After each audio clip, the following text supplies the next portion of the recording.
my name is Seti and welcome back to another tips and tricks with Apps, Events and Acer. In today's video, we're going to be looking at how you can download all your data off of Google Drive and take it with you at the end of the school year, or maybe when you're changing organizations. So let's dive into it. Now, the first thing you'll have to do is make sure that you're signed into your Google account. If this is a G Suite account, make sure that you're signed in. Now, I'm signed into my demo account, and as you can see here from my demo Google Drive, I have 2 documents, 1 slideshow, 1 spreadsheet, and a single PDF file. Now, I am going to move on to a different location or a different job, and so I want to download all these files. Now, instead of manually downloading every single file one by one and then going to all the different services within G Suite, I can use Google Takeout. So let's go ahead and open up a new tab and let's go to Google Takeout. We're going to go to takeout.google.com, and this is now going to allow me to export all that data from my Google account. Again, make sure that you're signed into the correct account and that you're only signed into a single account at a time. Now, when I scroll down, you can see all the different Google products. Now, I'm going to select all those that I want to get my data from. Now, I don't need anything from the arts and culture, so I'm going to leave this unticked.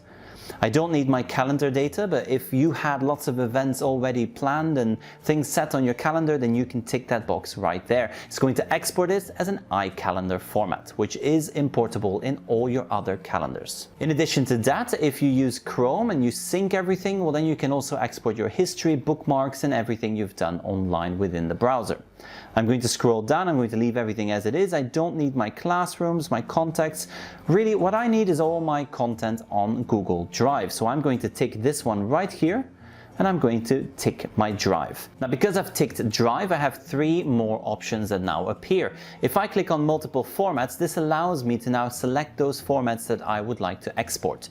So here I'm going to export all my documents as a docx file. Now, I can also export them as PDF files. So I'm going to leave it as a docx. The drawings will be exported as JPEG files. Again, you can change that. You can select anything you want right here. I'm going to leave it as it is to the default settings, and then I'm going to jump into my advanced settings. Now, these advanced settings, these are going to allow me to also export additional information about these documents, such as the different named versions and different uploaded versions. If you do not name your versions and your revisions, well, then you don't have to tick this at all. I'm going to click on cancel, and then here we can select to include all files and folders in Drive. So let's go ahead and click OK. We're going to scroll down. We don't need any of this other data, but you can select any of your G Suite apps here. You can export your notes that you keep in Keep. You can export your emails and messages. You can export your contacts, your maps, etc., etc. So what we're going to do once we've done everything is we're going to click on the next step. Now, when we get to the next step, we're going to have to choose those file types, the frequency, and also we're going to have to choose a destination for the export. So let's go ahead and select our delivery method. Now, when we choose to send a download link via email, they're going to send us a link and then we can download a zipped archive. We can also change this and we can automatically add it to a different drive, a Dropbox, Microsoft OneDrive. We can even add it to box storage.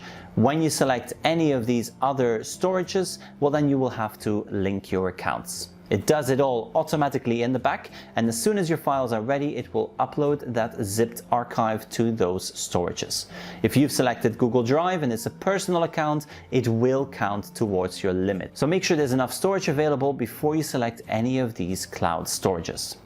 We can also choose how frequently this is happening. So we just want to do it once. We can also do it every 2 months for 1 year, and then it just automatically does this. Let's say that you already know that at the end of the school year or at the end of the year, you will be moving on to a different school. Well, then you can select this and you can change that frequency.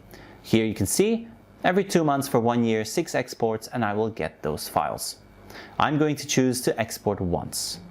Then here we can choose the file type. This is the type of archive file that we want. I'm going to leave it to a zip file, but you can also choose a TGZ file. I want to use the zip, so let's just leave it at zip. And then, can these files be opened on any computer? Well, this is where you can choose the export size.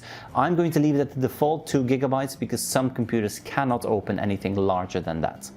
Let's go ahead and click on Create Export. Now, depending on how much data you have and how many files they have to export, this can take a slightly longer time period than what you see right here. There we go, I've finished everything, and you can see here I can now download that file. If I choose to create a new export, I can click on the button down below, but I'm going to download the file, and you can see that file is being downloaded right here. It's called Takeout, and then it has the date attached to it, and when I open the file, I can open it with any of my archive readers. Inside, you will find the Drive content, 2 documents, a presentation, a spreadsheet, and that PDF file. So this is a great way of getting your files back or transferring your files from one cloud storage to another. Google Takeout, I hope you found this helpful. This was another tips and tricks with Apps, Events and Acer. Do let us know if you found this helpful. Scroll down into that comment section below. Let us know, have you used Google Takeout? What are some of the positives of using it? And what are some of the things that aren't working as well as you want them to work? We'd love to find out in that comment section below. In the meantime, thank you for watching, and we will see you in the next one.